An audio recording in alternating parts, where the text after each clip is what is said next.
What drives someone to erase their own bloodline? In every neighborhood that swore it could never happen here, it already did. Case 1. The Humiston Family Massacre, Fall City, Washington, October 21st, 2024. Just after 7 a.m., a young girl stumbled onto the front porch of a quiet home in Fall City, Washington. She was barefoot, injured, and shaking. She told the startled neighbor one sentence that made them pick up the phone without another word. "My whole family is dead." Within minutes, deputies from the King County Sheriff's Office were racing to a house that, hours earlier, had been filled with life. What they walked into would become one of the most disturbing family cases the region has ever seen. Nestled among trees and private drives just east of Seattle, Lake Alice is a place where people settle to escape the noise. It's quiet, affluent, private. The Humiston family home sat on a wooded lot, the kind of place where nothing ever seems to go wrong. But behind the front door of that two-story house, 5 family members were found fatally wounded. The parents, Mark and Sarah. 3 of their children, Benjamin, Joshua, and Catherine. Only one child survived, an 11-year-old girl who was shot but managed to stay quiet, motionless, and alive. She waited until the house fell silent. Then she ran. Deputies secured the scene and began their initial sweep. The weapon, a registered handgun belonging to Mark Humiston, was found inside the home. The layout of the bodies initially led some to believe it may have been a murder-suicide. 13-year-old Benjamin was found beside the weapon. But something didn't sit right. One of the deputies, Detective Aaron Thompson, noted inconsistencies right away. The angle of the shots, the spread of the casings. And then, from her hospital bed, the surviving sister spoke. Her statement would upend everything. According to her account, it wasn't Benjamin who pulled the trigger. It was their older brother, 15 years old. She described waking up to the sound of gunfire, seeing each of her siblings fall, and then being struck herself. She survived by going limp, pretending to be unconscious. She heard her brother move through the house. She waited, and when he was gone, she ran out the back door and across the yard to the neighbors who made the 911 call. The teen was still inside when deputies arrived. He was calm, cooperative. He did not flee. But when confronted with his sister's account and the evidence beginning to mount, he was taken into custody. Due to his age, his identity remains protected under Washington state law, but investigators confirmed he had access to the gun, knew the code to his father's locked safe, and had likely retrieved the weapon hours before anyone in the house stirred. What stunned authorities wasn't just what had happened, it was how. Prosecutors would later describe the crime as methodical, intentional, and deliberately staged. They alleged that after the killings, the teen arranged the scene to make it appear as though Benjamin, the younger brother, had carried out the act before dying. The gun's position, the order of the bodies, even messages on a family iPad, all pointed to a conscious attempt to redirect suspicion. But the physical evidence didn't match that story. And the girl's testimony filled in the rest. Forensic analysis dismantled the initial theory. Ballistics experts confirmed that the bullet trajectories did not align with Benjamin's position. The angle of the shots and the distance from which they were fired pointed to someone else. Further, there was no gunpowder residue on Benjamin's hands, an essential detail. One officer noted that the fingerprints on the firearm belonged solely to the older brother. A nearby surveillance camera captured a blurry figure moving past a window just before sunrise. Combined with the sister's account, the puzzle became clearer.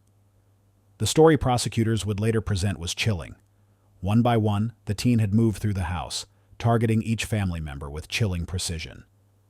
In the early days of the investigation, questions flooded the community.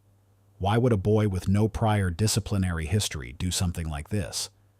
Teachers described him as quiet, respectful, even academically gifted. He wasn't known for trouble. He didn't lash out in public. And yet, here he was, facing 5 counts of aggravated murder and 1 count of attempted murder. The contrast between who people thought he was and what he's accused of doing became the case's most haunting detail. The defense didn't deny that something terrible had occurred, but they began painting a picture of a very different home life, one that, they argued, was steeped in fear and psychological control.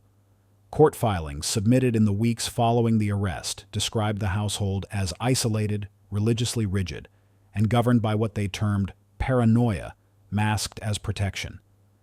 Allegedly, the children were homeschooled under intense supervision. They had limited access to friends. Technology was tightly monitored. At one point, the parents reportedly removed all internet-connected devices from the home.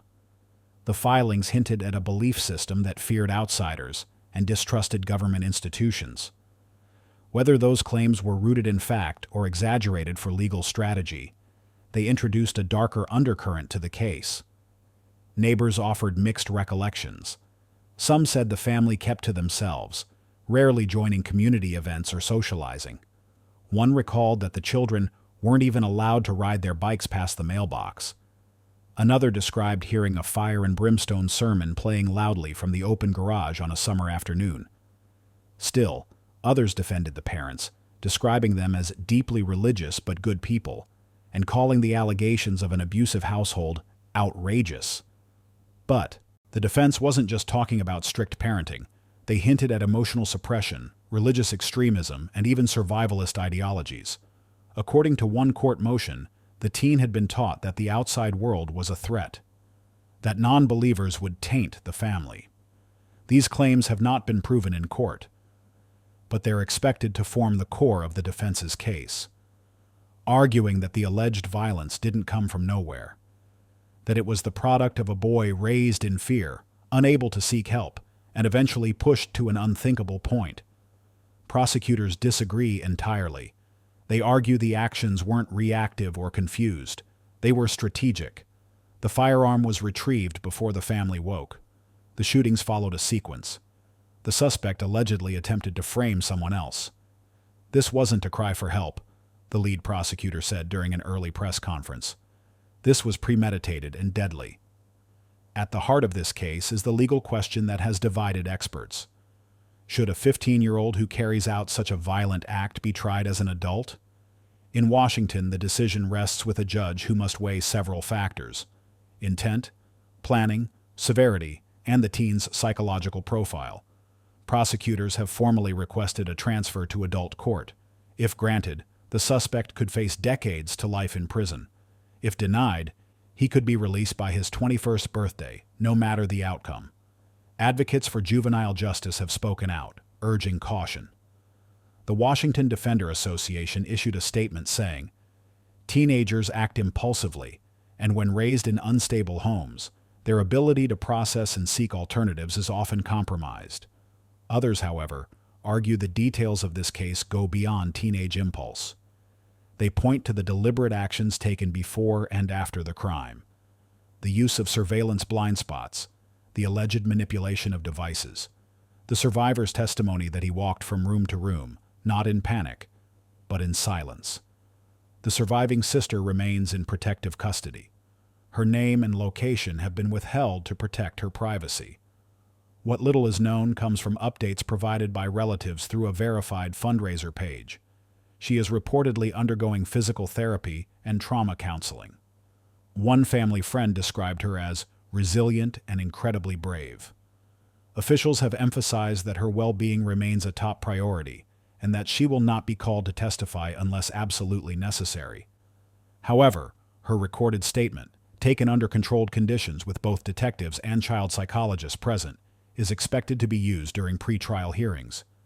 The home on Lake Alice Road now sits empty. A police notice remains posted on the front door. Grass grows high in the yard. Some neighbors avoid walking past it altogether. The silence, once a comfort in this wooded community, now feels like a reminder of what was lost. Schools in the area brought in grief counselors. One teacher described a kind of collective trauma among the students who knew the children. "It wasn't just that they died," she said. "It's how and who." As of now, the court is preparing for an extended pretrial process. Motions have been filed on both sides. Mental health evaluations are underway. The prosecution is assembling forensic timelines, digital records, and crime scene modeling. The defense is building a narrative around environment, trauma, and upbringing. What happens next could set a precedent, not just for juvenile prosecution in Washington, but for how the justice system handles the question of intent when the suspect is a child. The larger questions still linger. How does a boy who never once raised concern at school become a suspect in 5 killings? How does a family collapse from the inside without anyone seeing signs? Could someone, anyone, have intervened? There are no easy answers. Just a community left grieving, a court trying to make sense of the unthinkable, and one child's voice telling the story the world almost never heard. In time, a trial will likely take place. There will be experts on both sides. There will be arguments about psychology, planning, family control, and legal culpability. But no matter the verdict, 5 lives have been taken. 1 life remains forever changed. And Fall City, Washington, will never be the same. Where are you watching from? Drop your locations in the comments below. If you made it to this point, drop your comment with "I am still here." Let's see who is still watching. Case 2. The Long Family Murders. Madbury, New Hampshire, August 18, 2025. In a quiet cul-de-sac in Madbury, New Hampshire, where neighbors leave birthday cards in mailboxes and summer evenings stretch out in silence, a house on Moharimet Drive became the center of an unfolding tragedy. On the evening of August 18, 2025, local police responded to a welfare call that seemed, at first, routine. But inside that house, the reality was anything but. 4 family members lived there. By nightfall, 2 children and their father had lost their lives. The mother, Emily Long, was found unresponsive in the same home. Only one child, a toddler, was found alive. Investigators quickly confirmed what would soon ripple through the town, then the state, and then across national news. This was not an accident. It was a calculated, contained, and devastating household event. Emily Long, 34 years old, was a familiar face in the community. She was a mother of 3, a former office manager, and a devoted wife to Ryan Long, 48, who had been battling an aggressive form of brain cancer for over a year. Their journey had been visible online. Emily posted regular updates on social media, documenting appointments, medications, moments of hope, and moments of heartbreak. To friends, she was strong, perhaps overly quiet, but always focused on her family. But on that day, officials say Emily took a series of irreversible actions. According to a summary released by the New Hampshire Attorney General's office, Ryan Long was found in the bedroom with fatal injuries. The couple's 2 children, 8-year-old Parker and 6-year-old Ryan Jr., were discovered in separate rooms, each the victim of a single immediate injury. Emily was found nearby, also deceased. A legally owned firearm registered to the family was recovered from the scene. The couple's youngest child, a toddler, was found physically unharmed in the home. Authorities stated that the child was immediately placed under the care of extended relatives. The state police, in coordination with the Office of the Chief Medical Examiner, conducted full autopsies. Though investigators did not disclose graphic details, they confirmed the sequence of events. Ryan Long died first, followed by the children. Emily was determined to be the last to lose her life. The incident was officially classified as a murder self-inflicted loss of life event, with no outside involvement suspected. Investigators searched the home, collecting phones, laptops, and handwritten materials. These items were submitted for forensic review, not only to understand what happened that day, but to determine the mental and emotional state of Emily Long leading up to it. No notes were publicly disclosed. No messages were released. But behind the silence, authorities began tracing a web of private stress that had not yet reached the surface. Just 1 week prior, Emily's former employer, a boutique consulting firm in Portsmouth, filed a police complaint alleging she had embezzled nearly $660,000 over a 2-year period. The firm claimed that Emily had rerouted payments, fabricated invoices, and masked fraudulent transactions in internal systems. Police confirmed they had received the complaint and had opened a preliminary case.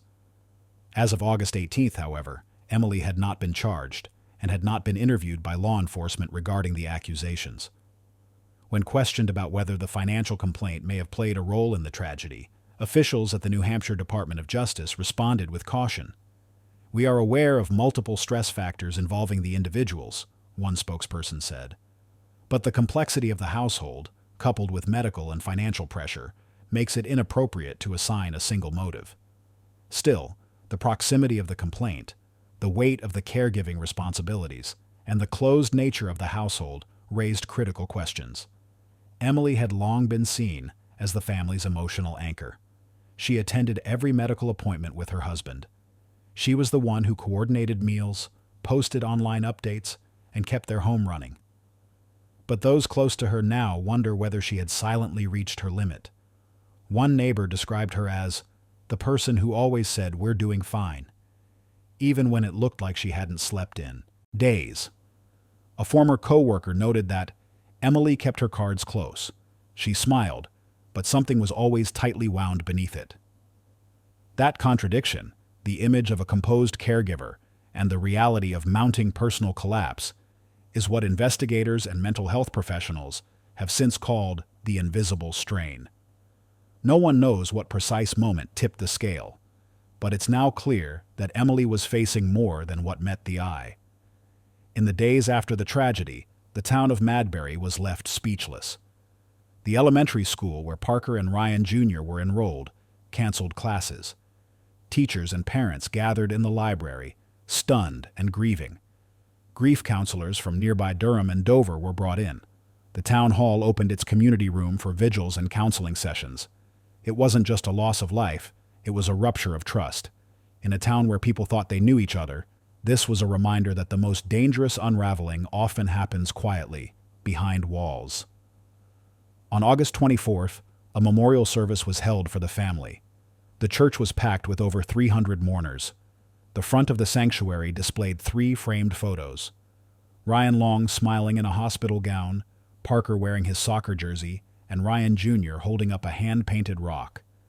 In front of the photos sat 3 white roses and a collection of paper cranes made by classmates. The most heartbreaking moment came when a teacher read aloud a drawing made by Parker just a week before. 2 stick figures holding hands, labeled "Me and Daddy." It was the kind of simplicity that only deepens the weight of what was lost. Amid the grief, the surviving toddler became the town's quiet symbol of hope. Authorities have declined to release any identifying details, but confirmed the child is now in the full-time care of close relatives. According to a statement issued by a family spokesperson, the child is receiving trauma-informed counseling and is safe, healthy, and surrounded by love. Community fundraisers were launched within days, with many donors requesting their names be kept anonymous. It was not just charity.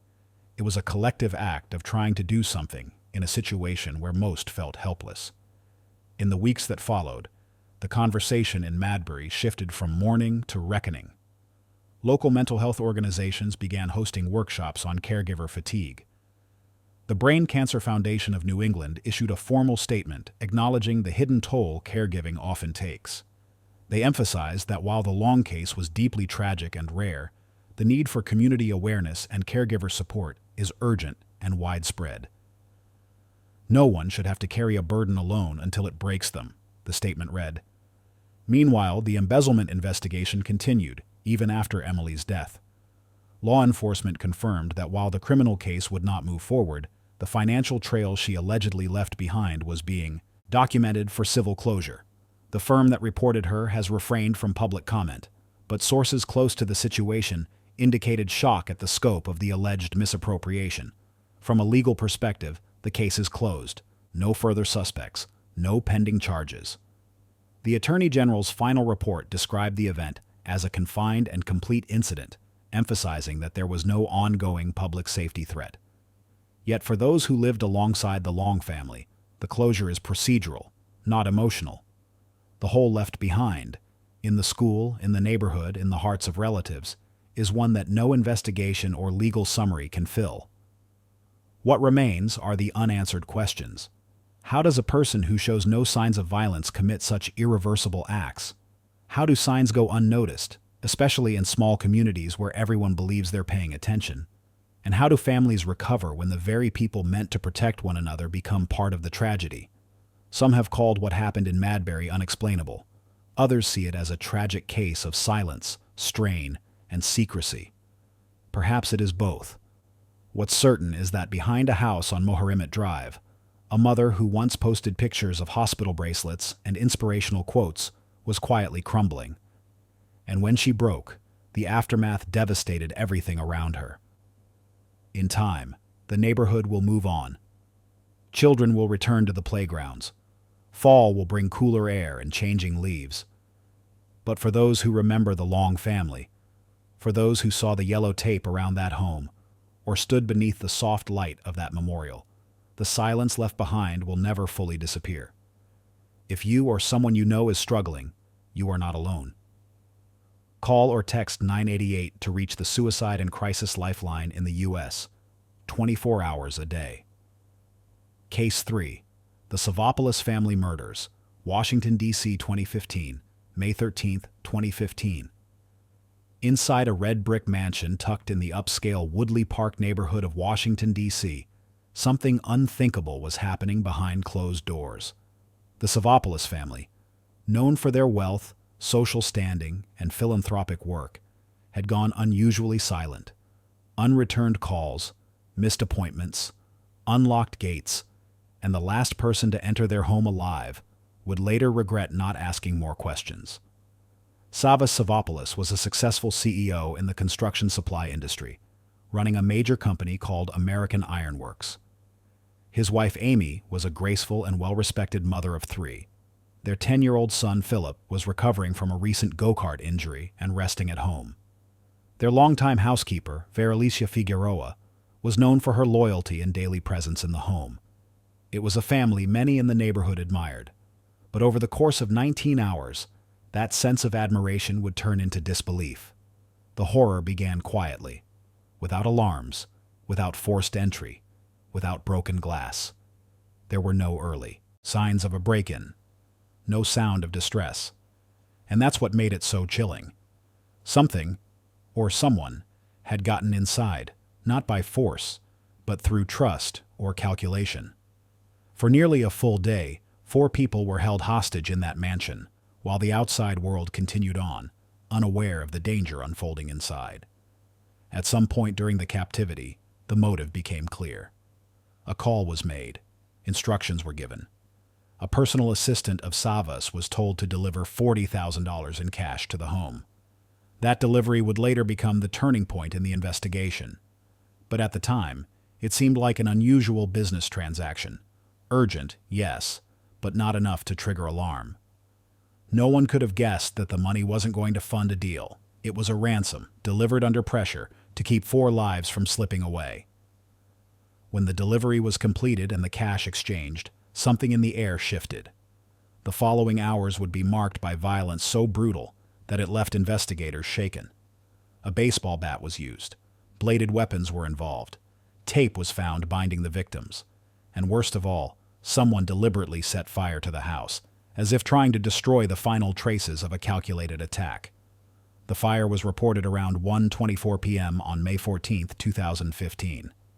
Firefighters arrived to what looked like a typical residential blaze, but what they discovered inside was something else entirely. Amidst the smoke and debris were the remains of Savas, Amy, Philip, and Veralicia. They had suffered severe trauma before the fire, injuries that told a horrifying story. Philip, only 10, had been found upstairs with injuries that combined blunt force and sharp objects, as well as burns. The adults had similar fatal wounds. The medical examiner later determined the victims had died before the fire, but that detail brought little comfort. Whoever committed the act had taken time. They'd stayed in the home long enough to hold the family, extract the cash, carry out the harm, and attempt to erase evidence in flames. It wasn't random. It wasn't impulsive. It was methodical. Early leads were sparse. Surveillance footage showed nothing unusual. No screams had been reported. But then investigators found something small, almost forgettable at first. A half-eaten pizza crust in a box left behind inside the house. That crust became a key that unlocked the case. It was sent to the lab, tested for DNA, and within days the results came back. The DNA matched a man named Darren Dylan Wint. Wint wasn't a stranger to the Savopoulos family. Years earlier, he had briefly worked for American Iron Works as a welder. The connection was distant but undeniable. His past employment gave him knowledge of the family's wealth and habits. And now forensic evidence had placed him inside the mansion during the time of the crime. But how did a man with a history of run-ins with law enforcement manage to pull off such an elaborate and brutal act? Authorities launched a manhunt. Wint was believed to be on the move, possibly with help. Days after the murders, the family's blue Porsche was found torched in a parking lot in Prince George's County, Maryland. Inside the vehicle, police recovered a construction vest, gloves, and a knife. Lab testing again pointed to Wint. He was finally captured on May 21, 2015, in a dramatic late-night operation. Wint was traveling in a car surrounded by several others, leading investigators to believe that more people may have been involved, but none of the others were ever charged in the case. Authorities remained confident that Wint was the principal figure behind the attack. The prosecution's theory was that Wint intended to extort the family for money. The cash drop-off, the weapons used, the drawn-out nature of the crime, they all pointed to premeditation. The delivery of pizza during the time of the hostage situation was especially disturbing. Prosecutors believed it showed Wint's comfort inside the home. He was allegedly so secure in his plan that he ordered food, ate it, and left evidence behind without concern. In court, the evidence piled up. The pizza crust, the DNA on the vest and knife, the trace links to the Savopoulos Porsche. Witnesses testified to Wint's financial troubles and frustrations, but his defense team offered a different story. They claimed that Darren Wint was being scapegoated for a crime orchestrated by his brothers.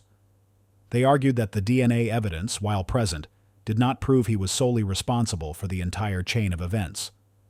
In particular, they questioned why no surveillance footage captured Wint entering or leaving the home, and why, if Wint was as meticulous as suggested, would he leave such incriminating items behind? But the jury wasn't convinced by the defense narrative. On October 25, 2018, after a weeks-long trial, Darren Wint was found guilty on all 20 counts, including first-degree premeditated killing, kidnapping, extortion, and arson. The court sentenced him to 4 consecutive life terms without the possibility of parole. He showed no visible reaction as the verdict was read. While justice was formally served, the case left behind a wave of unanswered questions. Investigators had hinted at the possibility of accomplices. The cleanup, the car drop-off, the extended time in the house, it all seemed difficult for one person to manage alone. But despite deep investigations, no one else was ever arrested or charged. For the Savopoulos family and Veralicia Figueroa's loved ones, the pain lingered long after the trial ended. Amy's surviving daughters, who were away at boarding school at the time of the murders, lost both parents and their only brother in a single day. The Figueroa family lost a pillar who had supported them for years, and the community lost trust in the illusion of security that often comes with wealth and location. This case wasn't just about a tragic set of events. It was about the human cost of calculated greed. It reminded the nation that even behind locked doors in the most privileged zip codes, danger can arrive without warning and take everything. In the years since the case concluded, it has continued to be analyzed by legal experts and media outlets alike. Some believe it was one of the most complex domestic cases in recent D.C. history, not just because of the horror, but because of how methodically it was carried out.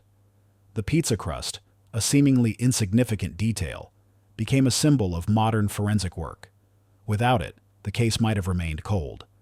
It also brought renewed attention to the power of DNA in linking suspects to crimes, even when the evidence is small, even when the crime scene is large.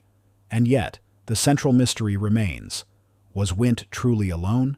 The government maintains that he had help, but without additional suspects, the case is considered closed. Investigators publicly stated they followed every possible lead, traced every call, and cross-referenced every known associate. but nothing definitive ever came from it. For the court, the DNA was the deciding factor, but for the public, the case still stirs discomfort. Wint's family had differing accounts. He maintained some level of innocence, and no additional charges have been filed to this day. The mansion at 3201 Woodland Drive, once a quiet symbol of affluence, was eventually demolished. In its place, a new home was built.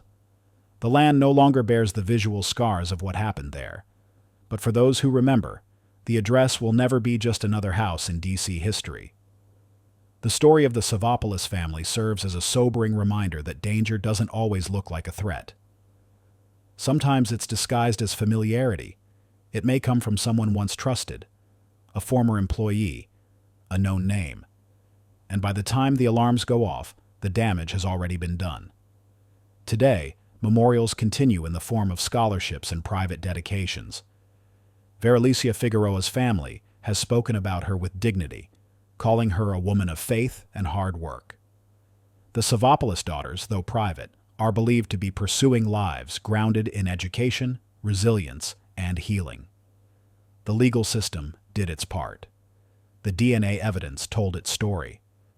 But the emotional aftermath continues for those left behind, and the haunting question lingers in every hallway of justice. What if someone had knocked on the door just an hour earlier? Case 4. The Channin Starbuck Murders. It began with silence. On the morning of December 3, 2011, in the quiet town of Deer Park, Washington, a mother of 5 missed a call, then another, then all of them. For Channin Starbuck, a woman known for being present, involved, and deeply committed to her children, going completely silent was unnatural. Her family sensed something was wrong immediately. Hours passed. Calls went to voicemail. No one could reach her. And then the worry turned into action.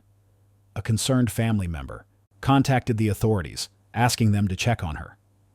When deputies arrived at Channin's home that day, they were met with a locked door and no response. But once they got inside, the reality was unavoidable.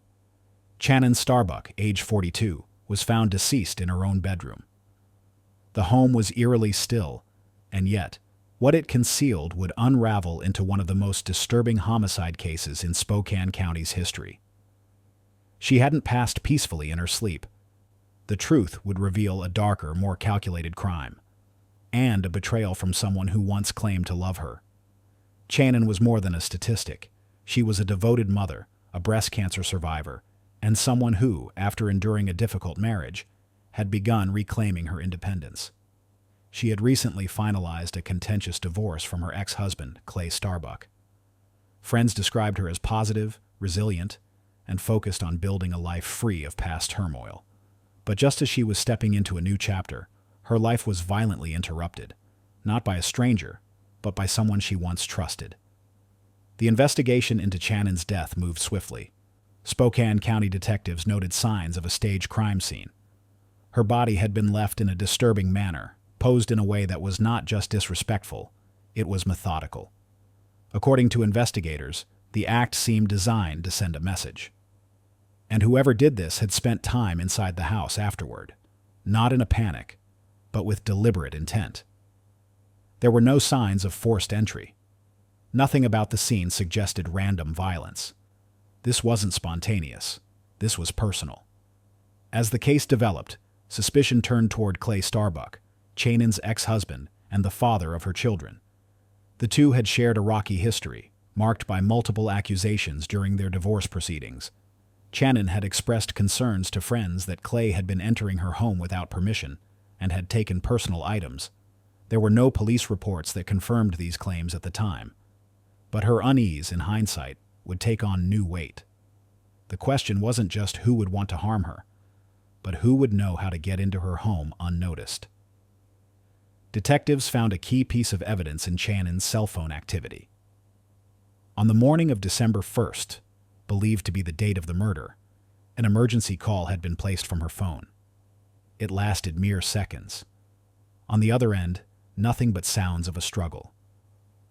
Then the call ended. When investigators traced the phone's activity afterward, they found it had been turned off shortly after the emergency call. Hours later, It was powered back on. But now something had changed. Text messages began going out from Chanin's phone, not just to family members but to former boyfriends, casual messages that seemed off in tone. The texts didn't sit right with those who knew her. One message asked an ex-boyfriend if he wanted to come over.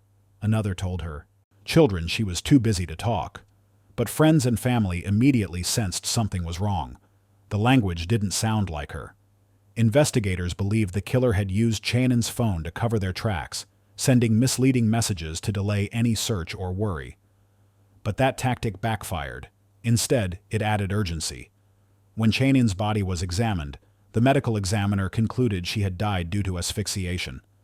Additional evidence showed she had suffered prolonged distress before death. She had likely tried to fight back. Scratches were found on her arms and face, defensive wounds. The examination also uncovered traces of male DNA on her body and beneath her fingernails, indicating a struggle. It was clear she fought to survive. And that fight may have left the most damning clue behind. The DNA was run through state and national databases. It came back with a direct match to Clay Starbuck. Clay, when confronted with the DNA evidence during interrogation, offered no immediate explanation. He didn't speak. Investigators noted his reaction as unusual. In most cases, even the innocent, especially the innocent, demand answers. Clay's silence only deepened suspicions. Clay's behavior before and after the crime also raised eyebrows. In the days following Chanin's death, surveillance footage showed him disposing of trash at various dumpsters across town. Investigators recovered bags that contained paper towels, latex gloves, and personal items that seemed out of place. The disposal sites matched the timeline of when Chanin had stopped responding to texts. In court, prosecutors argued that this behavior was consistent with someone attempting to eliminate forensic evidence. But Clay's defense team painted a different picture. They argued that Clay and Chanin had maintained an amicable relationship for the sake of their children. They claimed Clay had visited her home occasionally to help with household tasks, and believed the DNA evidence could be explained by previous consensual contact. They also challenged the legitimacy of the cell phone evidence, suggesting that it was circumstantial and didn't prove motive or intent. Still, the prosecution's case was comprehensive. In addition to the DNA, phone manipulation, and surveillance footage, they presented digital forensics, showing Clay had searched online for terms related to disabling cell phones and avoiding forensic detection in the weeks before the crime. Though circumstantial, when viewed together, the evidence painted a pattern: premeditation, access, control, and ultimately, deception. On February 6, 2012, Clay Starbuck was formally arrested and charged with the murder of his ex-wife, along with charges related to the post-mortem staging of the scene. The trial began in 2013 and drew significant media attention throughout Washington state. The courtroom heard from forensic experts, friends of the victim, and members of the couple's own family. One of the most emotionally difficult testimonies came from the Starbuck children, torn between grief and the devastating reality that their father was accused of taking their mother's life. In June 2013, the jury returned a verdict: guilty. Clay Starbuck was convicted of first-degree murder and abuse of a deceased individual. He was sentenced to life in prison without the possibility of parole. For the Starbuck children, it marked the end of a long, painful chapter, but not the conclusion of their emotional journey. They had now lost both parents, one to violence, the other to a prison cell. Despite the conviction, Clay has consistently maintained his innocence. In 2015, he filed an appeal claiming the court failed to consider other viable suspects and denied requests for advanced DNA testing. His defense pointed to Chanin's dating life and interactions with other men as evidence that alternate explanations existed. The appeal was denied, but the legal motions didn't stop there. In subsequent years, Clay and his legal team continued filing petitions for post-conviction relief and renewed requests for re-examination of DNA using newer technology. The state has stood by the integrity of the original investigation and verdict. Prosecutors maintain that the combination of forensic evidence, digital manipulation, and Clay's own actions before and after the crime leave no room for doubt. Still, the case remains a topic of debate among true crime followers, not because of ambiguity in the trial, but because of the emotional complexity surrounding the family that was left behind. Chanin Starbuck's story is not just one of tragedy. It's one of resilience cut short. She had survived cancer. She had endured a difficult divorce. She was preparing to relaunch her career in the dental industry and had recently started attending college again. She was a woman rebuilding her life, and just as she started looking forward again, someone took that future from her. This case forces us to ask, how well do we really know those closest to us? What do we miss in the spaces between divorce, custody, and unresolved conflict? And what warning signs do we ignore, hoping that peace means safety? For the Starbuck children, the answers may never come, but the loss remains. Case 5. The Decker Children. Case. It was supposed to be a simple visitation, a weekend that 3 young sisters were scheduled to spend with their father. No alarms were raised initially. No one suspected that the clock had already started ticking on what would become one of the most devastating child endangerment tragedies in recent memory. In Washington state, the names Paytine, Evelyn, and Olivia Decker became symbols of innocence lost, ages 9, 8, and 5. Sisters whose lives were taken far too soon, not by strangers or an accident, but allegedly by the one person who was supposed to protect them, their father, Travis Decker. Travis wasn't just another parent with custody complications. He was an Army veteran who had once worn a uniform with pride, but had long since unraveled in silence. His battle wasn't with enemies overseas, it was internal. And that silent war, according to court records and later investigations, created the conditions for an unthinkable outcome. This wasn't just a case of violence. It was about a system that tried to help, but failed in ways that cost 3 young lives.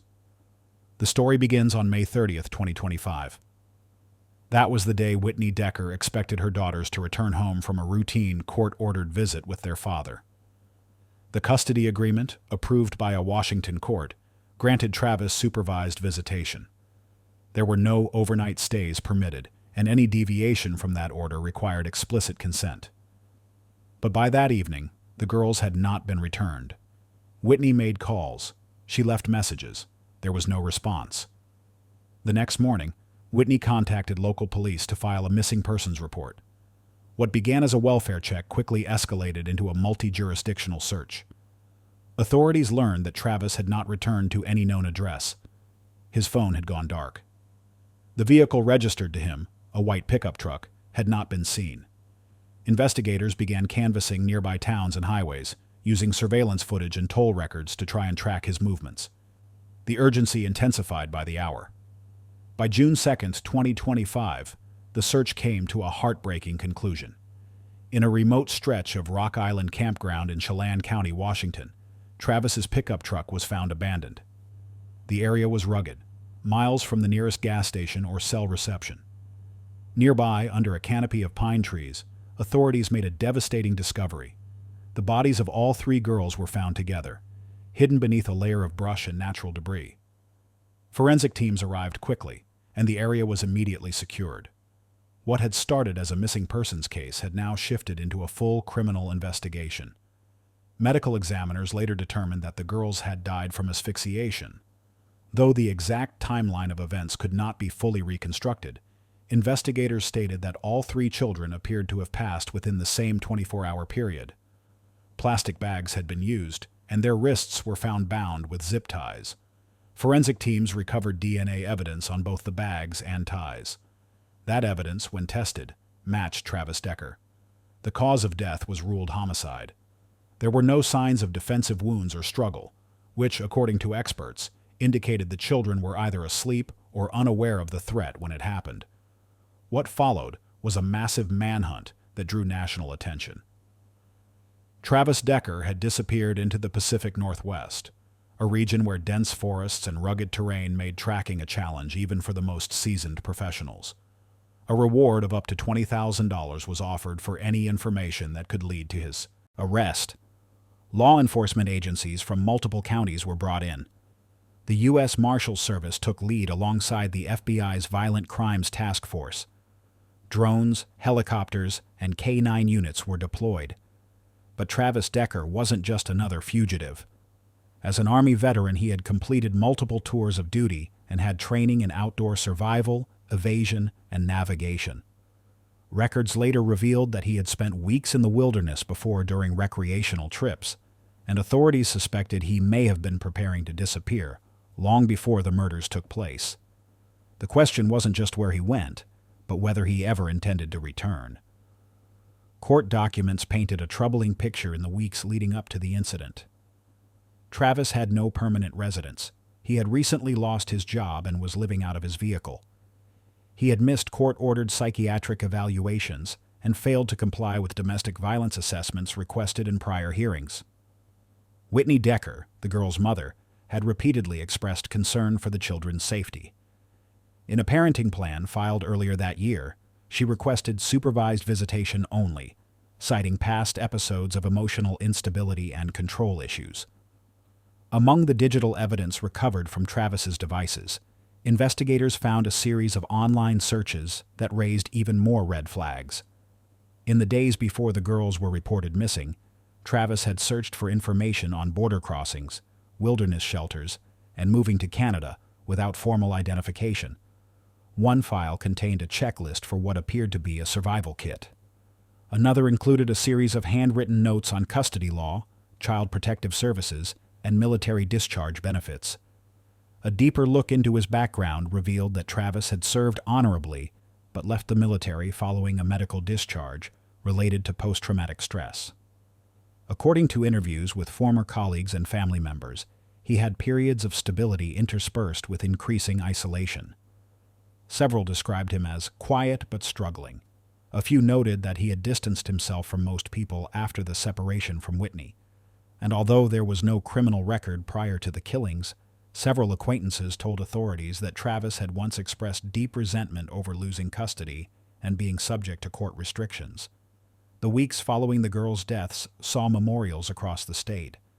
Communities gathered for candlelight vigils. Schoolmates placed flowers outside the elementary school the girls once attended. Teachers remembered them as joyful, kind, and close-knit. They always walked in together, holding hands, one counselor said. They were inseparable. Their mother, Whitney, did not make public appearances but issued a written statement through an attorney. They were my light, and that light was taken. I will honor them by living in truth, protecting other children, and never forgetting who they were. While the public mourned, authorities continued their search.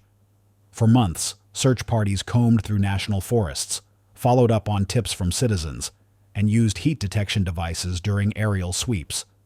Nothing came back. The trail had gone cold. The possibility that Travis had died by his own hand or succumbed to the elements was considered, but with no physical confirmation, no official closure was possible. Agencies kept his profile active, and his name remained on several national wanted lists. That changed on September 18, 2025, nearly 4 months after the girl's disappearance. A hiker reported finding human remains deep in a wooded area just south of Leavenworth, Washington, a heavily forested location with minimal foot traffic and no known campsites. Investigators responded and found what they described as partial skeletal remains, along with personal belongings linked to Travis Decker, including a military-issued duffel bag and a water purification kit. No firearm or identifiable cause of death was discovered at the scene. It took 1 week to confirm the identity. On September 25th, authorities announced that DNA testing had positively identified the remains as Travis Decker. While the exact cause of death could not be determined, investigators closed the active manhunt and declared the case resolved. The U.S. Marshals Service issued a final statement thanking all agencies involved and confirming that no other suspects were being sought.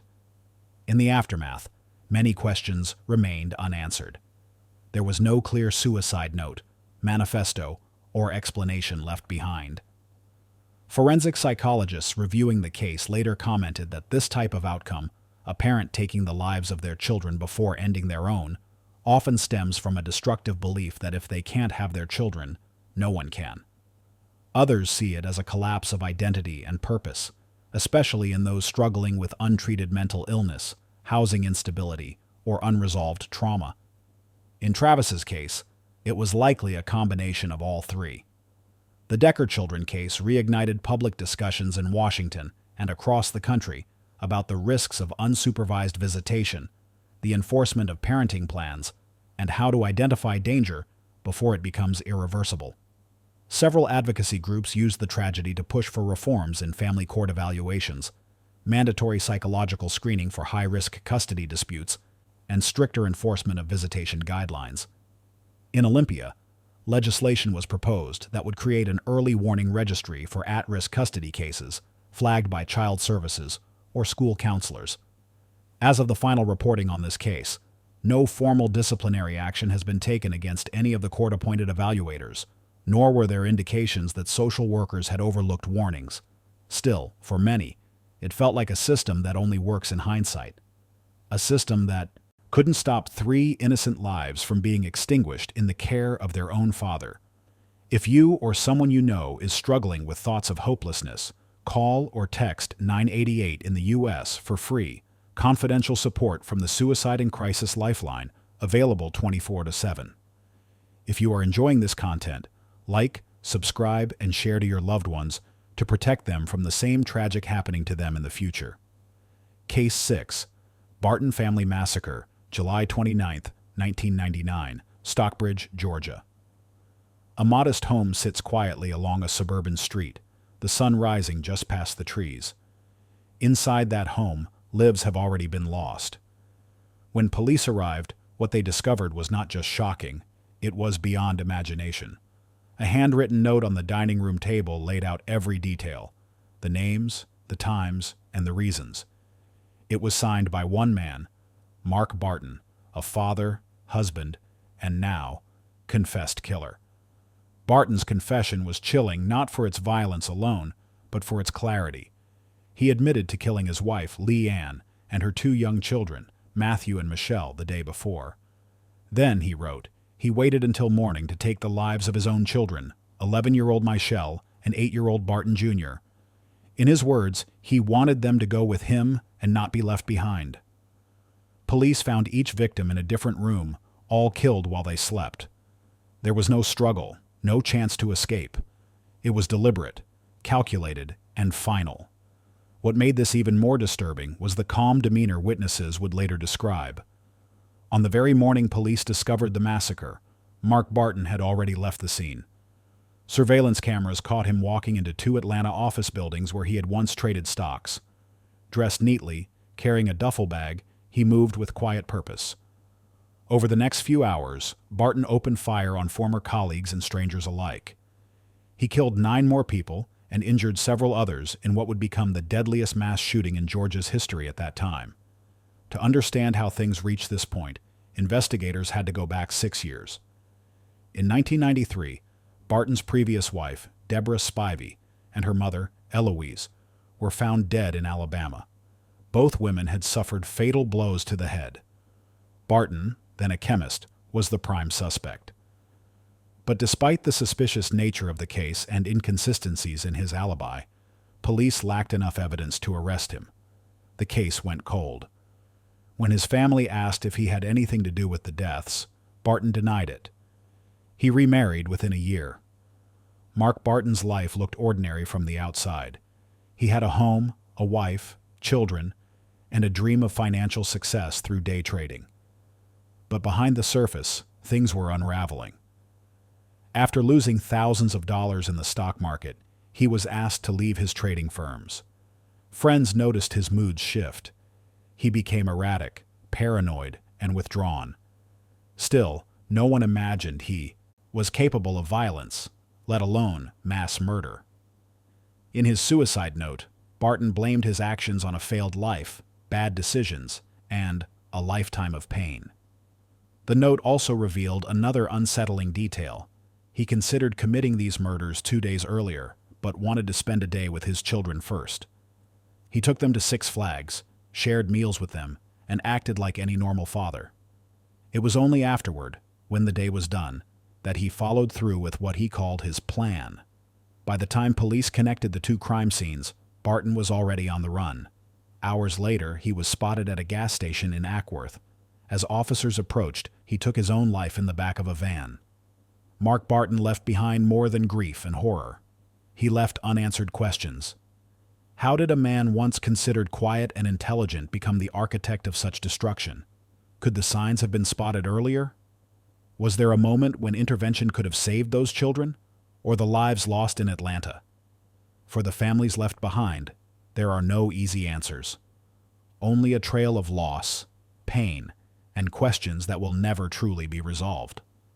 In the years since, authorities revisited the 1993 case. Though Barton was never officially charged for those earlier deaths, many now believe it was the beginning of a long, hidden history of violence.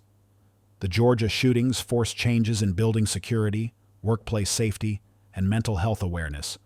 But for those who survived, it came too late. Mark Barton was not a man who snapped overnight. He was a man who had been unraveling quietly for years. And when he finally acted, the consequences were irreversible. Case 7. The Lawson Family Murders, Christmas of Silence, December 25, 1929. In the small rural community of Germantown, North Carolina, families were gathering around fireplaces, exchanging gifts, and sharing meals. It was Christmas, the most joyous time of the year. But for one family, the day would become a permanent scar in American memory. The Lawson family home stood quiet, wrapped in a layer of Appalachian snow and silence that felt too heavy for the season. Something was deeply wrong behind those farmhouse walls, and no carol or candlelight could cover it up. Charlie Lawson, a sharecropper known for his quiet demeanor and strong work ethic, lived on that farm with his wife Fanny and their 7 children. From the outside, they looked like any struggling but proud Southern family. Tobacco work was grueling, and the Great Depression had not spared their corner of the state. But the Lawsons kept to themselves, never raising alarm. In fact, just days earlier, Charlie had surprised his wife and children by taking them into town to buy new clothes and pose for a professional family portrait, a rare luxury for farming families in that era. That photograph, in hindsight, became something far more chilling than sentimental. It captured the final image of a family on the brink of being erased. That morning, Charlie had sent his eldest son, 19-year-old Arthur, on an errand to buy more ammunition. It was an odd request for Christmas morning, but Arthur obeyed. No one suspected the real reason he was sent away. What unfolded in the next few hours would leave the state in shock and historians baffled for generations. Charlie began his rampage near the family's tobacco barn. His 2 daughters, 17-year-old Marie and 7-year-old Maybelle, were outdoors, perhaps gathering firewood or returning from feeding animals. He attacked them first. In the snow-covered dirt near the barn, they lost their lives before they could scream for help. Their father placed their bodies carefully inside the barn, crossing their arms and tucking rocks beneath their heads like makeshift pillows. There was something disturbingly ceremonial about it. Then he made his way back toward the house, where his wife Fanny was sitting on the porch. She never saw it coming. Inside the home, the rest of the children were gathered. Carrie, age 12, James, age 4, Raymond, age 2, and the infant Mary Lou, barely 3 months old.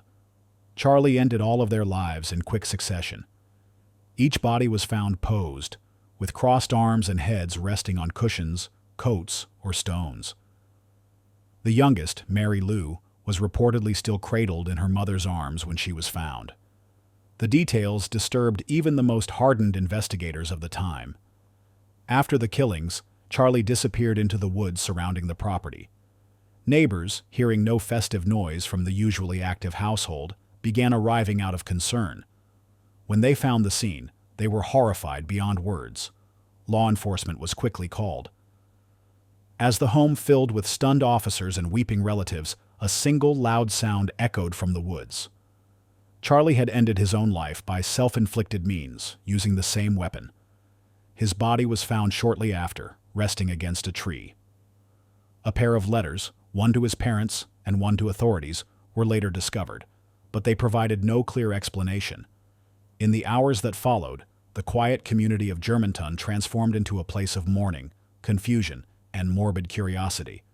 Reporters rushed in from across the country. The crime, so unfathomable in its scope and so deeply intertwined with the holiday, captivated a nation already battered by economic despair.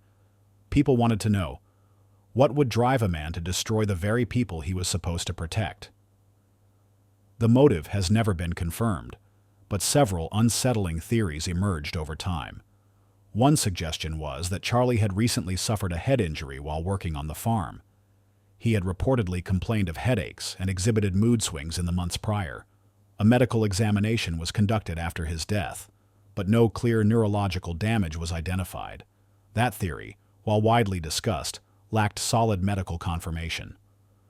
Another theory came years later and was even more disturbing. Relatives and neighbors began to whisper about Charlie's relationship with his eldest daughter, Marie. Some believed there had been an inappropriate dynamic, possibly even coercive, and that Marie had told a close friend she was pregnant. This friend later shared the story, stating that Marie feared her father's reaction and worried about what the family would do. If that allegation was true, it could explain Charlie's bizarre behavior leading up to the event, including the family portrait, the purchase of new clothes, and his desire to isolate Arthur from the house. That possibility has never been confirmed through legal or forensic means, but it remains a theory frequently cited in books and documentaries.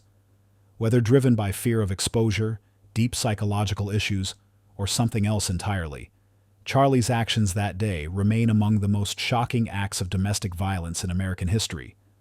Arthur Lawson, the only surviving child, lived with the weight of his family's loss for the rest of his life. In the immediate aftermath, he stayed with relatives and remained mostly out of public view. He eventually married and started his own family. But in 1945, just 16 years after the tragedy, Arthur lost his life in a vehicle accident. He was 35. He never publicly spoke about the massacre in detail, though he did give one interview in which he said, "I don't think I'll ever understand it." The farmhouse became something of a grim landmark. Word spread quickly, and curious visitors began driving to Germantown to see the scene of the crime for themselves. Charlie's brother Marion eventually opened the house as a paid attraction. People paid small fees to walk through the house and see the untouched remnants of the family's final Christmas. The cake Marie had baked that morning was left on the kitchen table, frozen in time. Even as bloodstains lingered and the air remained heavy with grief, tourists took photos and whispered through the halls. That morbid curiosity, while controversial, helped keep the story alive for decades. The Lawson murders inspired numerous books and true crime specials. A haunting folk ballad titled "The Murder of the Lawson Family" was recorded and spread across the South in the 1930s. The lyrics told a dramatized version of the crime, and its eerie tone only added to the mythos surrounding the case. Law enforcement at the time was limited in what it could uncover. Forensic technology was in its infancy, and psychological profiling didn't exist in any formal capacity. So while theories circulated, from mental breakdowns to dark family secrets, no definitive conclusion was ever reached. The crime stood as a cautionary tale, a mystery, and a tragedy rolled into one. In the decades since, researchers have returned to the story, some attempting to debunk the incest theory, others arguing for deeper analysis of Charlie's potential mental illness. However, lacking physical evidence or living witnesses, the case remains sealed by time and loss. What is undeniable is the long shadow the Lawson family murders cast over American history. They stand as a reminder of how little we sometimes know about the people we live beside, and how even the most ordinary homes can hide unspeakable secrets. It also raises the question, if someone like Charlie Lawson could commit such an act on Christmas morning, in a home filled with children and gifts and prayers, how many warning signs did the world miss? And what does it mean that a story so tragic can become a tourist attraction, a ballad, or a myth? Perhaps it speaks to our desire to make sense of the senseless, to give names and songs to things too heavy to hold in silence. As generations pass and new tragedies take the spotlight, the Lawson story remains an eerie echo in the history of true crime. The photo still circulates, the last family portrait taken before everything changed. The children's eyes stare directly at the camera, unaware of what the next morning would bring. Fanny stands with gentle pride, and Charlie, firm-faced, stands at the edge. Some say if you look closely, you can see the weight already resting on his shoulders. But the truth?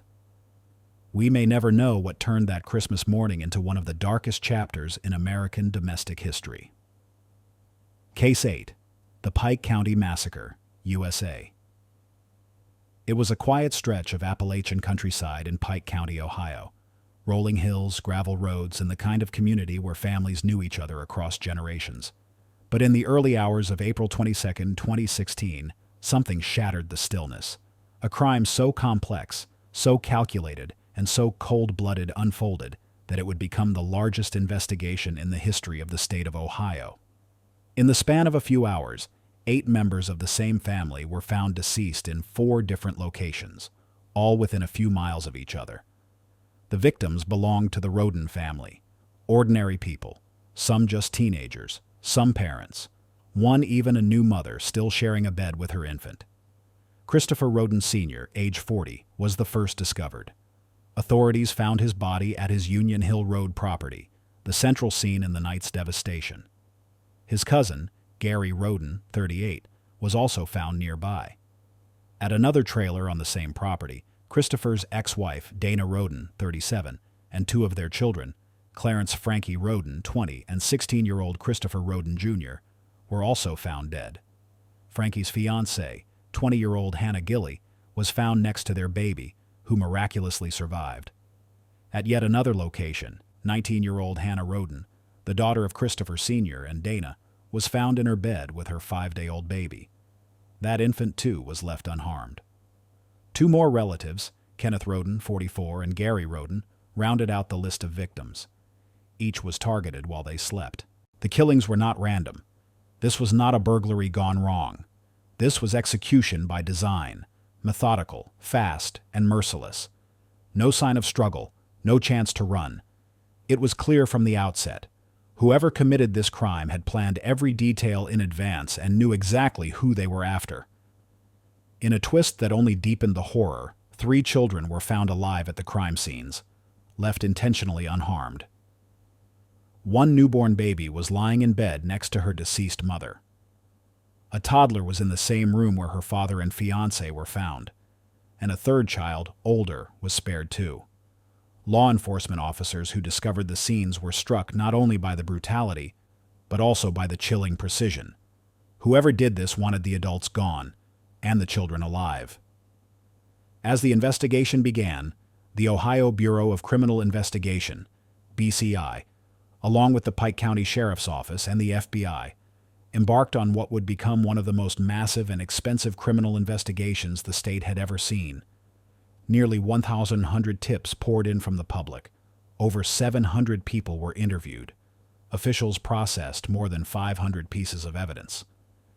In the days following the discovery, speculation was rampant. Some suspected organized crime.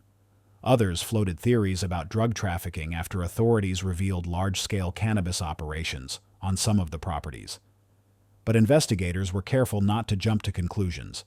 The real motive, however, wasn't about drugs or robbery. It was something deeply personal, something fueled not by profit or revenge, but by a warped sense of control. The focus gradually narrowed in on one family who had close ties to the Rodens, the Wagners. The Wagner family, George Billy Wagner III, his wife Angela Wagner, and their 2 sons, George Wagner IV and Edward Jake Wagner, were not outsiders. They had a long and intertwined history with the Rodens. Jake Wagner, in particular, had a daughter with Hannah Roden, the 19-year-old victim found in bed with her baby. And according to authorities, that child became the center of an escalating custody battle that ultimately spiraled into deadly obsession. Court records and investigative reports would later reveal that the Wagners wanted sole control over the child. They didn't just want to win custody. They wanted to eliminate any opposition to their version of family. Hannah Roden, her parents, her brothers, and even her fiancé were seen as obstacles. And in a decision that defies belief, authorities say the Wagners spent months planning the murders down to the smallest detail, tracking schedules, studying the layouts of the homes, purchasing specialized equipment, and even hacking into surveillance systems to avoid detection. One of the most disturbing revelations from the investigation came from a letter Hannah Roden had written before her death.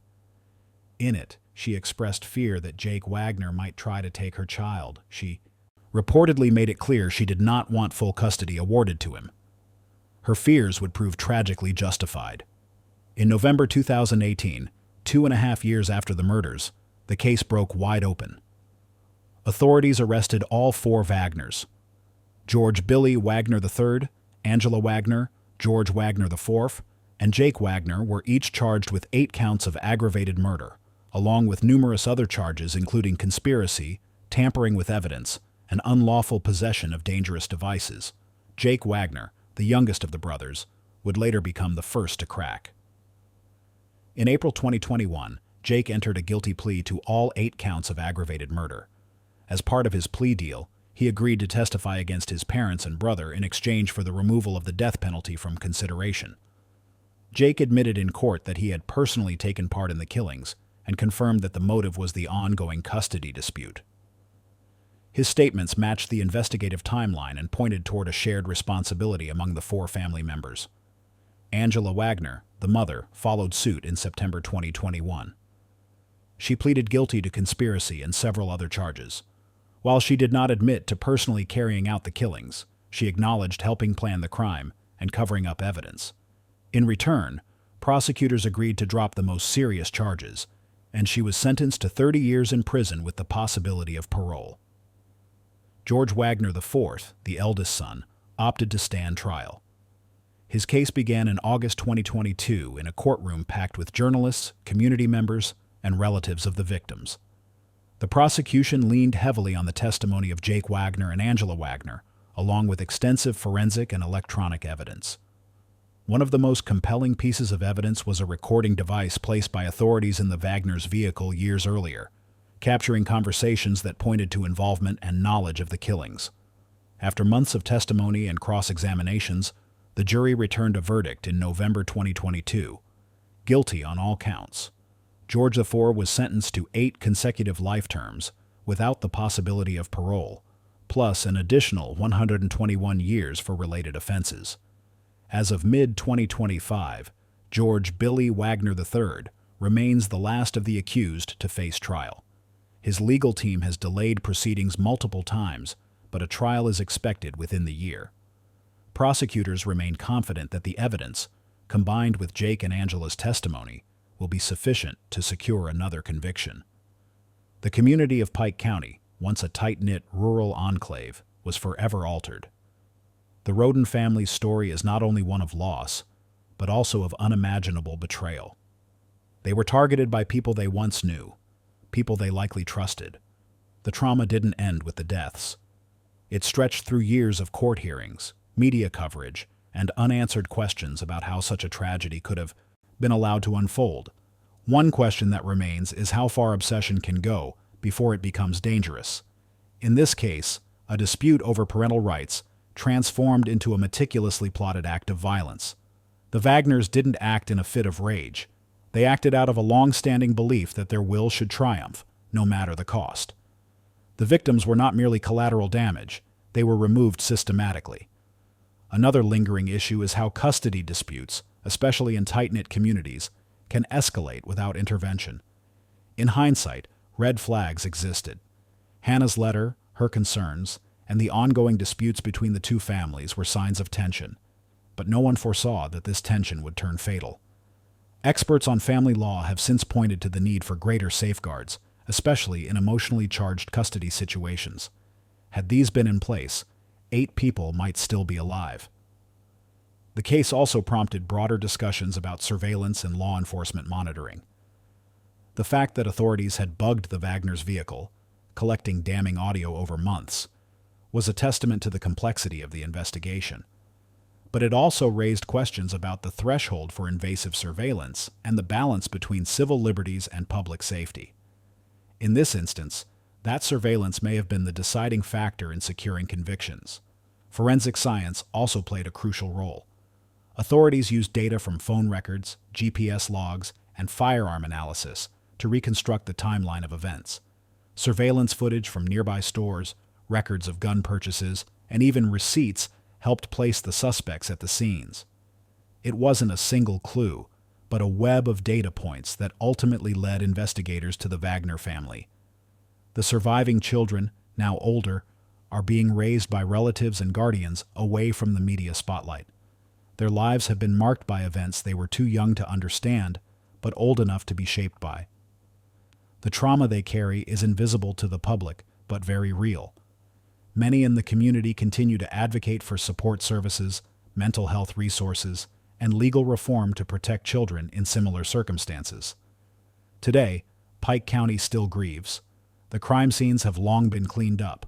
The court case is mostly concluded, but the emotional scars run deep. The massacre didn't just take lives. It dismantled a family, disrupted a community, and shook the justice system into recognizing the dark possibilities of family conflict left unchecked. What makes the Pike County massacre stand out isn't just the scale of loss, it's the motive. This wasn't driven by greed or vengeance in the traditional sense.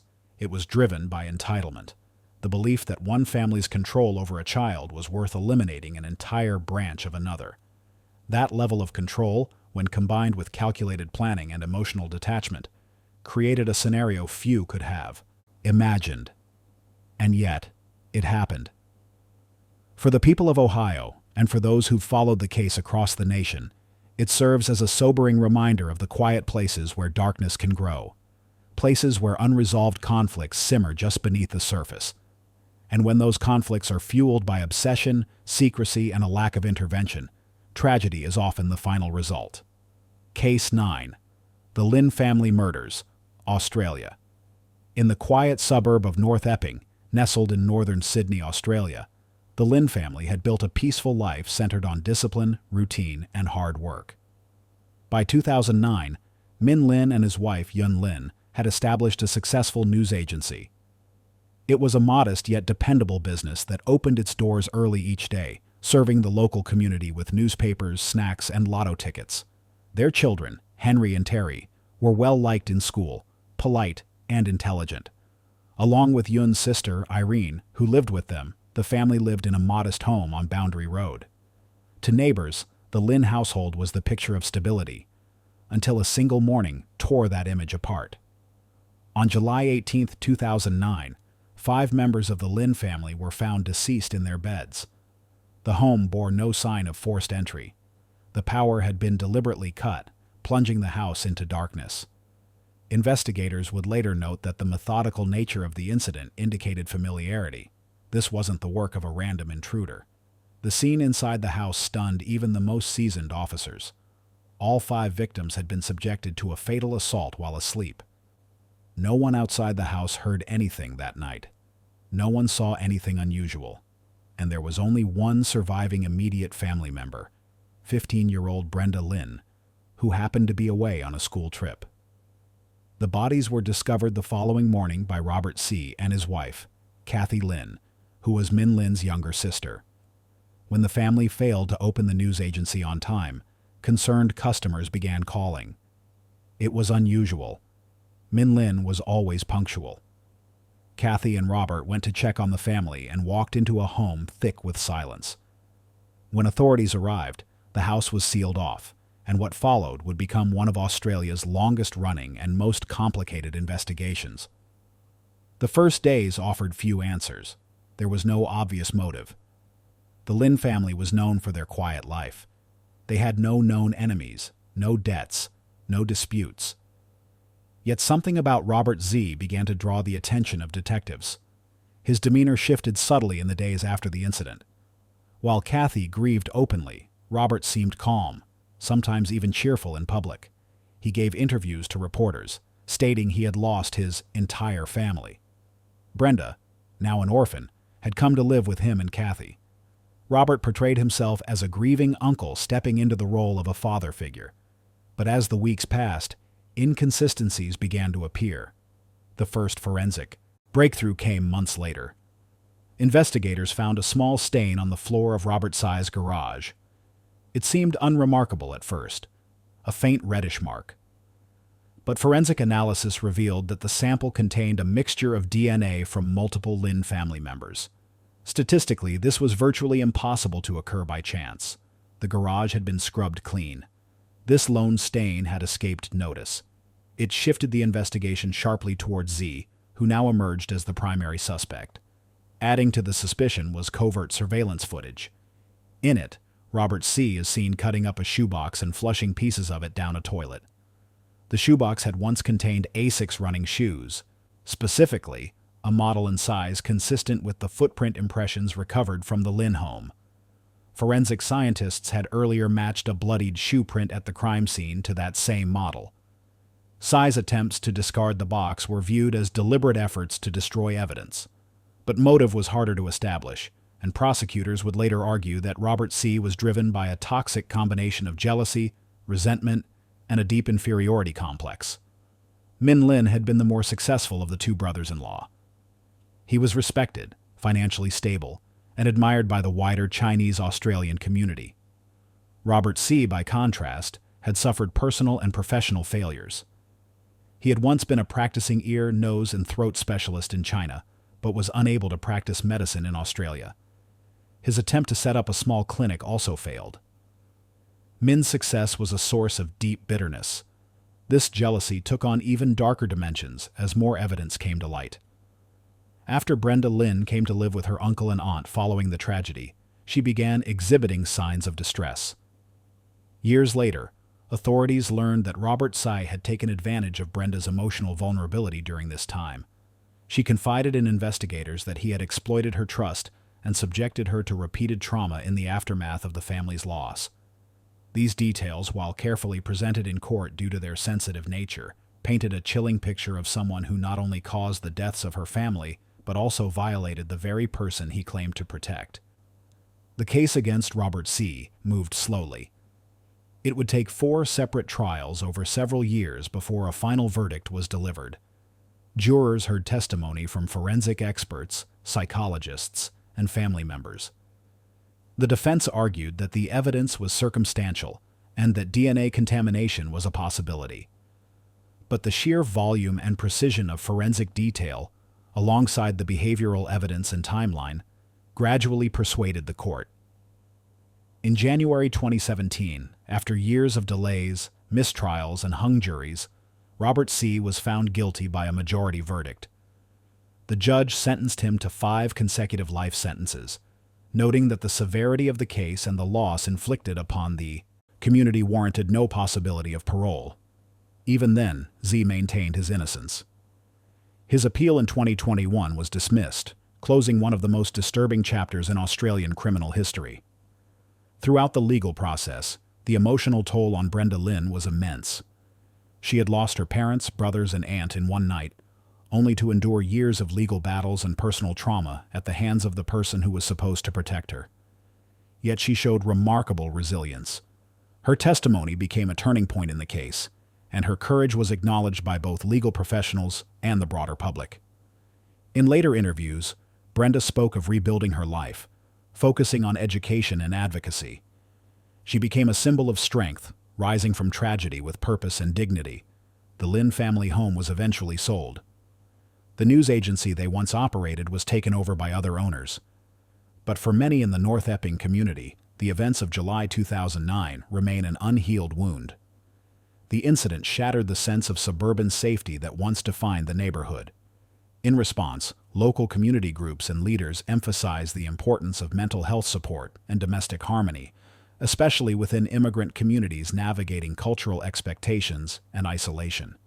Legal analysts continue to cite the Lin family murders as an example of the complexities involved in long-running criminal investigations. The case illustrated the importance of patience, persistence, and forensic innovation. The DNA sample found in Robert C.'s garage, microscopic and overlooked, became a pivotal piece of the puzzle. Advances in forensic technology and the coordinated work of investigators were instrumental in bringing the case to resolution. Today, Robert Tsai remains in prison. He is not eligible for release. While he continues to deny involvement, the legal system has concluded otherwise. The court found that Z acted alone, motivated by jealousy and personal resentment, and that he carried out the crime with careful planning and intent. The power cut to the Lynn home, the weapon never recovered, and the cleanup efforts all pointed to a level of premeditation that was chilling in its precision. For Brenda Lynn, the pain remains, but so does her strength. She has chosen to move forward quietly without seeking public attention. In the wake of such loss, her focus has been on healing, education, and protecting the memory of the family she loved so dearly. Her resilience continues to inspire those who followed the case, reminding others that from even the darkest moments, some light can still emerge. The Lynn family murders were not just a personal tragedy, they were a national reckoning. They forced Australia to confront hard truths about family violence, psychological manipulation, and the failures of those who use proximity as a weapon. Behind the headlines was a deeper story about trust betrayed from within. And in the midst of that story, one young girl stood alone, surviving what no child ever should, becoming both witness and warrior. Case 10. Bever Family Murders, USA. What does it take to murder your entire family? In the quiet suburb of Broken Arrow, Oklahoma, two brothers answered that question, not in words, but with knives, calculation, and cold resolve. On July 22, 2015, Robert Bever, 18, and Michael Bever, 16, committed one of the most chilling family crimes in American history. It wasn't sudden rage or mental breakdown. This was planned. This was rehearsed. And it was meant to be only the beginning. The Bever home sat on a cul-de-sac like any other in suburban America. Nothing about it hinted at what was happening inside. Behind those walls, the brothers had been quietly preparing. They studied serial killers and mass murderers, idolizing figures from the Columbine tragedy. They stockpiled knives, body armor, and computer files. Their plan wasn't just to kill their family. It was to outdo the murderers they worshipped, to make history in the worst possible way. On the night of the murders, it began with deception. Robert lured his 12-year-old brother Daniel into a room under the guise of helping with the computer. Once inside, Robert attacked him. Daniel screamed and fled, but not before making a desperate 911 call.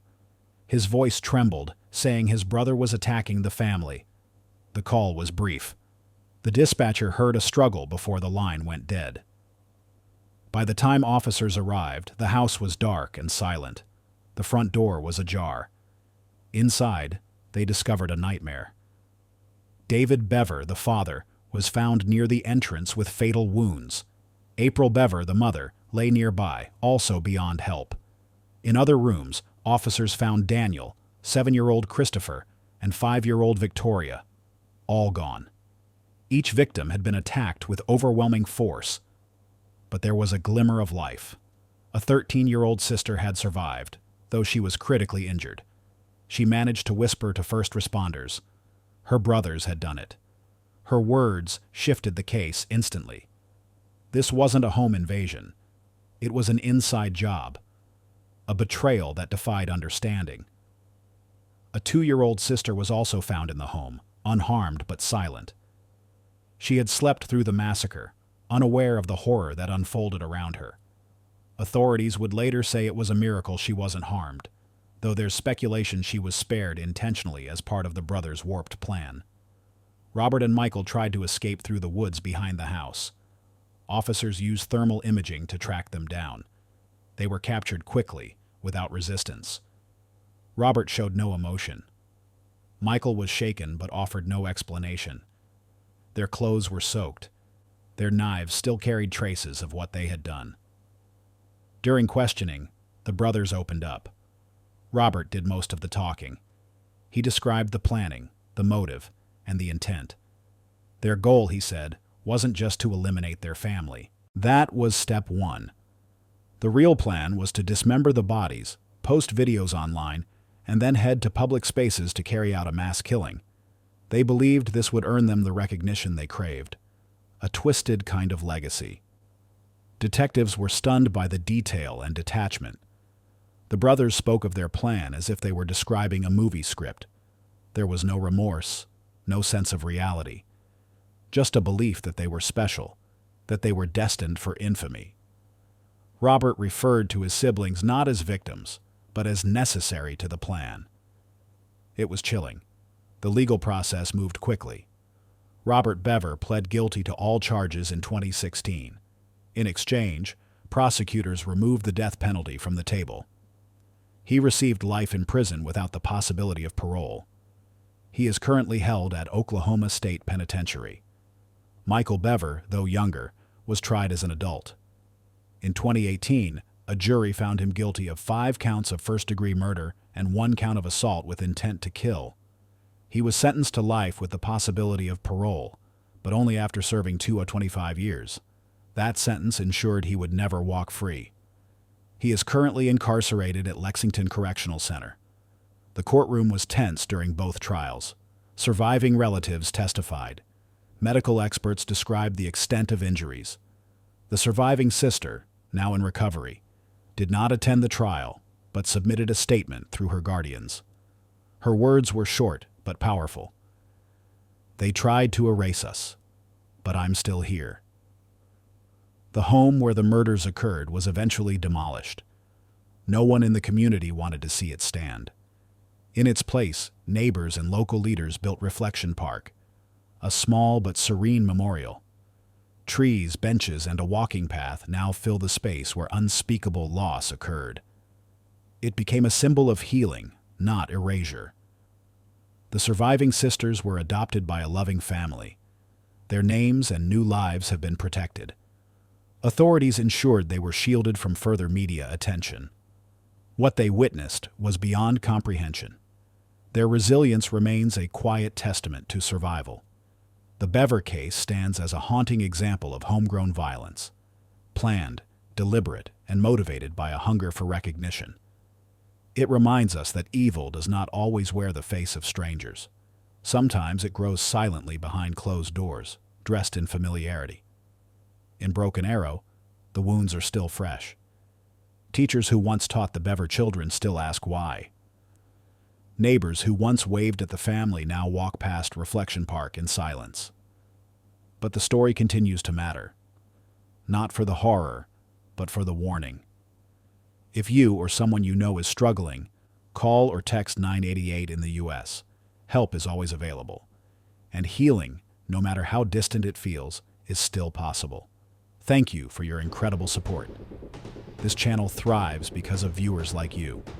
Join our YouTube membership today to unlock exclusive perks, enjoy premium content, and help us keep creating the stories you love. Which story do you want to be covered?